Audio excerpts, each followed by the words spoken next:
मुद्दे रहेंगे सदन में? नहीं, देखिए,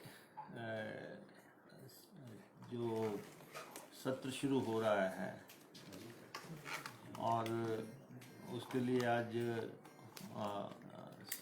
स्पीकर साहब ने ऑल पार्टी मीटिंग बुलाई थी और हमने उसमें हिस्सा लिया है। पहले तो बहुत ही इस सत्र से पहले जो है बहुत ही दुख घटना घटित हुई है। हम सबके नेता और कांग्रेस पार्टी के वरिष्ठ नेता वीरभद्र सिंह जी, जो पिछले सत्र तक बजट सत्र में हमारे साथ थे, वो इस सत्र में नहीं होंगे। और एक बहुत बड़ा कंट्रीब्यूशन उनका स्टेट के लिए और असेंबली में रहा है, क्योंकि इसी असेंबली में उन्होंने 1983 ऑनवर्ड्स आज दिन तक जो है अपना नेतृत्व किया है और पार्टी का नेतृत्व किया है। और 6 दफ़ा तो वो एज चीफ मिनिस्टर उन्होंने इस विधानसभा में काम किया है। आज वो हमारे बीच में नहीं है और जाहिर तौर पे पहले दिन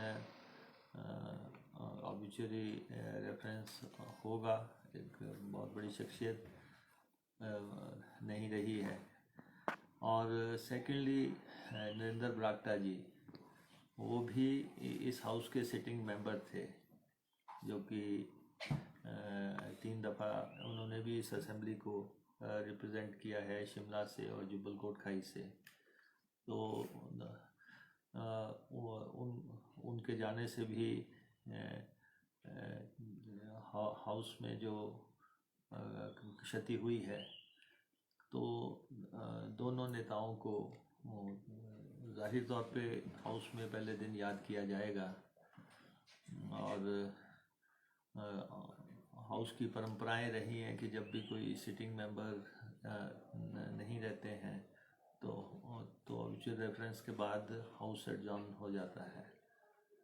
तो आज जो मीटिंग हुई उसमें भी ये बात आई, और जो स्पीकर साहब के चैम्बर में मीटिंग हुई वहाँ भी मौन रख के नेताओं को याद किया गया। और उससे आगे का जो सत्र का समय है वो उसको लेके बात हुई है। हमने स्पीकर साहब से कहा है कि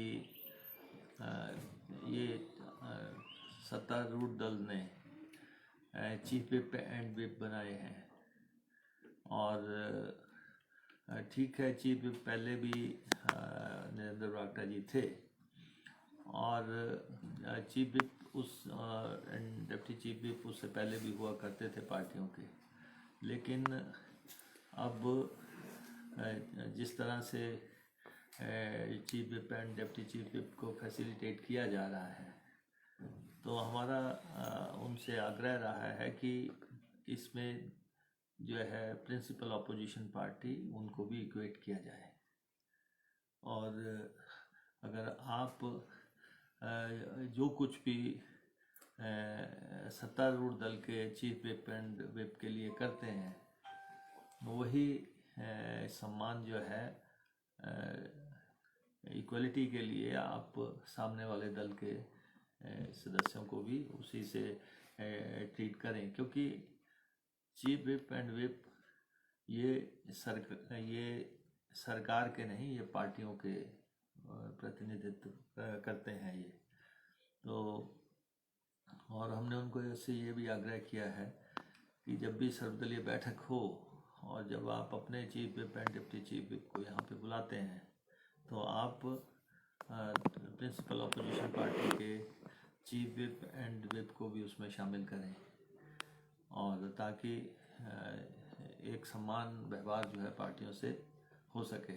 खैर ये डिबेटेबल इशू है और आने वाले समय में इस पे जाहिर तौर पे चर्चा होगी। लेकिन